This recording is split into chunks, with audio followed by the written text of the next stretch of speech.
కొన్నిసార్లు మన టెండెన్సీ ఎలా ఉంటుందంటే, మనకి ఏది అక్కర్లేదో దానికి ఇచ్చేయడం మనం ఓకే, పర్లేదండి, దీనివల్ల నాకు ఉపయోగం లేదు కాబట్టి ఇచ్చేస్తున్నాను.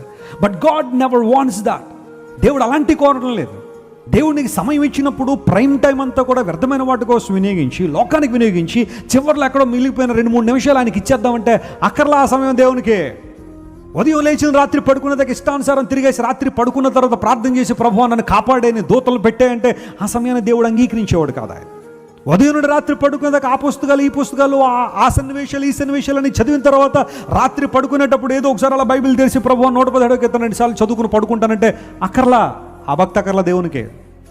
దేవునికి ఇచ్చిన సంపాదన అంతా కూడా అటు ఖర్చు పెట్టి ఇటు ఖర్చు పెట్టి అన్నీ అయిపోయిన తర్వాత చివరి దానిలో 1000 రూపాయలు మిగిలితే దానిలో 100 రూపాయలు దశంభాగం అని కవర్లో పెట్టేసేస్తానంటే అక్కర్లా. అది God wants the best from you in everything. ఎందుకంటే దేవుడు నీకు అన్ని విషయాల్లో శ్రేష్టమైన వాటిని ఇస్తున్నాడు కాబట్టి. హల్లెలూయా.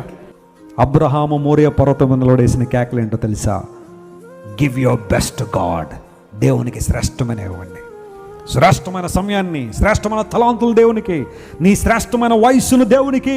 ముసలోడిని అయిపోయిన తర్వాత, పళ్ళన్నీ ఊడిపోయిన తర్వాత, జుట్టంతా తెల్లబడిపోయిన తర్వాత, నడువంతా ఊగిపోయిన తర్వాత అప్పుడు ఏదో దేవుని కోసం చేస్తానంటే నో. నీ యవ్వన బలాన్ని దేవుని కోసం ఈ తమ్ముడు చెల్లె. యవ్వన కాలమున కాడి మోయితే నరునికి మేలు అన్నాడు దేవుని వాక్యంలో. నీకు మేలు జరగాలంటే మోయి కాడి మోయి, దేవుని కాడి మోయి.